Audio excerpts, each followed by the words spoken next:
ದೆಹಲಿ ನಗರದಲ್ಲಿ ನೀಟ್ ವಿದ್ಯಾರ್ಥಿಗಳು ನಡೆಸುತ್ತಿರುವ ನೀಟ್ ಚಳುವಳಿ ಬೆಂಬಲಿಸಿ ಪಟ್ಟಣದಲ್ಲಿ ಶುಕ್ರವಾರ ಪಂಜಿನ ಮೆರವಣಿಗೆ ನಡೆಸಿ ಘಟನೆ ಖಂಡಿಸಿದರು. ಎಚ್ಡಿಕೋಟೆ ಪಟ್ಟಣದ ಅಂಬೇಡ್ಕರ್ ಸಮುದಾಯ ಭವನದ ಆವರಣದಿಂದ ಹೊರಟ ತಾಲೂಕು ಪ್ರಗತಿಪರ ಸಂಘಟನೆಗಳ ಮುಖಂಡರು ಸಾರಿಗೆ ಬಸ್ ನಿಲ್ದಾಣದ ಮುಂಭಾಗ ಮಾನವ ಸರಪಳಿ ನಿರ್ಮಿಸಿ ಕೇಂದ್ರ ಸರ್ಕಾರದ ವಿರುದ್ಧ ಆಕ್ರೋಶ ವ್ಯಕ್ತಪಡಿಸಿದರು. ಪ್ರತಿಭಟನೆ ಉದ್ದೇಶಿಸಿ ಮಾತನಾಡಿದ ದಲಿತ ಸಂಘರ್ಷ ಸಮಿತಿ ಜಿಲ್ಲಾ ಸಂಚಾಲಕ ಬೆಟ್ಟಯ್ಯ ಕೋಟೆ, ದೇಶದ ಯುವಕರು ನೀಟ್ ಪರೀಕ್ಷೆಯಲ್ಲಿ ಆಗಿರುವ ಅನ್ಯಾಯವನ್ನು ಖಂಡಿಸಿ ದೆಹಲಿಯ ಜಂತರ್ ಮಂತರ್ನಲ್ಲಿ ಶಾಂತಿಯುತ ಪ್ರತಿಭಟನೆ ಮಾಡುತ್ತಿರುವ ವಿದ್ಯಾರ್ಥಿಗಳ ಮೇಲೆ ಅಲ್ಲಿನ ಪೊಲೀಸ್ನವರು ಆರ್ಎಸ್ಎಸ್ ಗೂಂಡಾಗಳನ್ನು ಸೇರಿಸಿಕೊಂಡು ಲಾಠಿ ಚಾರ್ಜ್ ಮಾಡಿಸಿ ವಿದ್ಯಾರ್ಥಿಗಳಿಗೆ ಮಾರಣಾಂತಿಕವಾಗಿ ಹಲ್ಲೆ ಮಾಡಿ ಮನಸೋ ಇಚ್ಛೆ ಥಳಿಸಿ ಹೆಣ್ಣು ಮಕ್ಕಳನ್ನ ಹೀನಮಾನವಾಗಿ ನಡೆಸಿಕೊಂಡಿರುವುದು ಅತ್ಯಂತ ಹೇಯ ಕೃತ್ಯ ಎಂದು ಖಂಡಿಸಿದರು.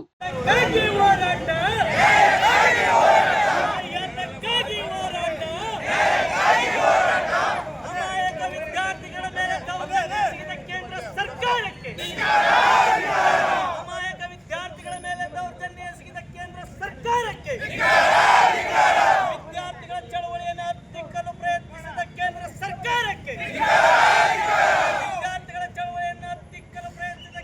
ಸರ್ಕಾರಕ್ಕೆ ಶಿಕ್ಷಣ ಮಂತ್ರಿಗೆ ಶಿಕ್ಷಣ ಮಂತ್ರಿಗೆ ಬೇಕೇ ಬೇಕು. ಅದಕ್ಕಾಗಿ ಹೋರಾಟ ನಿಲ್ಲಲಿ ನಿಲ್ಲಲಿ ನಿಲ್ಲಲಿ ನಿಲ್ಲಲಿ ನಿಲ್ಲಲಿ ನಿಲ್ಲಲಿ. ಜೈ ಜೈ ಜೈ ಜೈ ಜೈ ಭೀಮ್, ಜೈ ಜೈ ಜೈ ಜೈ ಭೀಮ್. ಭ್ರಷ್ಟ ಕೇಂದ್ರ ಸರ್ಕಾರಕ್ಕೆ ಮಾನವ ಸರಪಳಿಯನ್ನು ನಿರ್ಮಿಸಿ ಪ್ರತಿಭಟನೆ ನಡೆಸಿದ್ದು ಈ ಒಂದು ಕಾರ್ಯಕ್ರಮದಲ್ಲಿ ನಮ್ಮ ಜಿಲ್ಲಾ ಸಂಚಾಲಕರಾದ ಬೆಟ್ಟಯ್ಯ ಕೋಟೆ ಅವರು ಕಾರ್ಯಕ್ರಮ ಉದ್ದೇಶಿಸಿ ಮಾತನಾಡಬೇಕಾಗಿ ಅವರಲ್ಲಿ ಮನವಿ ಮಾಡಿಕೊಡ್ತಾರೆ.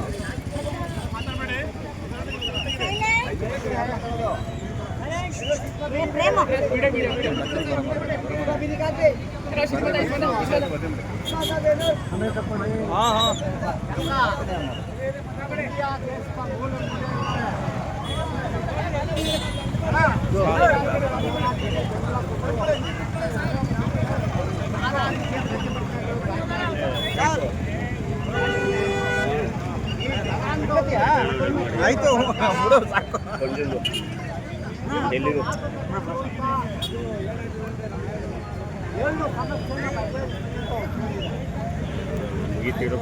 ಹೋರಾಟ ಬೇಡಿಕೆಗಳಾದ ನೀಟ್ ಪ್ರಶ್ನೆ ಪತ್ರಿಕೆ ಸೋರಿಕೆ ಆದ್ರಿಂದ ನನಗೊಂದು ಆತ್ಮಹತ್ಯೆ ಮಾಡಿಕೊಂಡಂತ 25 ಜನ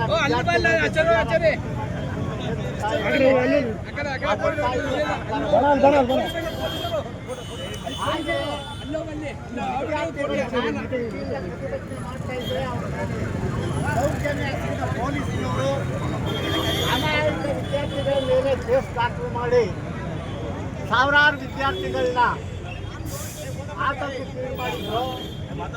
ಆ ಕೇಸ್ಗಳನ್ನ ವಾಪಸ್ ತಗೋಬೇಕು ಅಂತ ನಾವು ಒತ್ತಾಯಿಸಿ ಈಗ ಇದಕ್ಕೆಲ್ಲ ಕಾರಣ ಆದ ಕೇಂದ್ರ ವಿದ್ಯಾಮಂತ್ರಿ ಧರ್ಮೇಂದ್ರ ಪ್ರಧಾನ್ ಮತ್ತೆ ಈ ಚಳುವಳಿಯನ್ನು ಸರಿಯಾಗಿ ನಿಭಾಯಿಸದೆ ಸೋತಂತ ಗೃಹ ಇಲಾಖೆ ಗೃಹ ಸಚಿವರು ರಾಜೀನಾಮೆ ಕೊಡಬೇಕು ಅಂತ ನಾವು ಒತ್ತಾಯದ ಒಟ್ಟಿಗೆ ಪ್ರತಿಭಟನೆ ಇನ್ನೂ ದೇಶಾದ್ಯಂತ ಮುಂದುವರಿತಾ ಇದೆ. ಕೇವಲ ಭಾರತದಲ್ಲ, ಹೊರ ದೇಶಗಳಲ್ಲೂ ಕೂಡ ಈ ಹೋರಾಟಕ್ಕೆ ಬೆಂಬಲ ಕೊಟ್ಟು ಬಹಳಷ್ಟು ಕಡೆ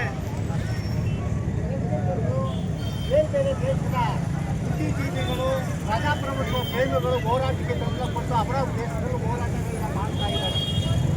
ಇವತ್ತು ನಾವು ಆ ವಿದ್ಯಾರ್ಥಿ ಸಮೂಹಕ್ಕೆ ಬೆಂಬಲವಾಗಿ ಸಾಂಕೇತಿಕವಾಗಿ ಇವತ್ತು ಪಂಜಿನ ಮೆರವಣಿಗೆ ಮೂಲಕ ಸರ್ಕಾರಕ್ಕೆ ಎಚ್ಚರಿಕೆ ಕೊಡ್ತಾ ಇದ್ದೀವಿ. ಮತ್ತು ಈ ಚಳವಳಿನ ಇನ್ನೂ ವ್ಯಾಪ್ತಗೊಳಿಸೋಕ್ಕೆ ಗಟ್ಟಿಗೊಳಿಸೋಕ್ಕೆ ಮಂಗಳವಾರ ದಿನ ಸಾವಿರಾರು ಜನ ಸೇರಿ ಪ್ರತಿಭಟನೆ ಮಾಡೋಕ್ಕೆ ತೀರ್ಮಾನ ಮಾಡಿದೆ. ಇವತ್ತು ಹೇಗೆ ಸಹಕಾರ ಕೊಟ್ಟ ಎಲ್ಲ ಮುಖಂಡರುಗಳು 28ನೇ ತಾರೀಕು ಕೂಡ ಸಾವಿರಾರು ಸಂಖ್ಯೆಯಲ್ಲಿ ಸೇರೋ ರೀತಿಯಲ್ಲಿ ನಾವೆಲ್ಲ ಸಹಕಾರ ಕೊಟ್ಟು ಕಾರ್ಯಕ್ರಮದ ಯಶಸ್ವಿಗೊಳಿಸಬೇಕು. ಆ ಮೂಲಕ ನೊಂದ ವಿದ್ಯಾರ್ಥಿಗಳಿಗೆ ನ್ಯಾಯ ತೋರಿಸಬೇಕು ಅಂತ ನನ್ನ ಮನವಿ. ಪ್ರಗತಿಪರ ಸಂಘಟನೆಗಳ ಹೋರಾಟಕ್ಕೆ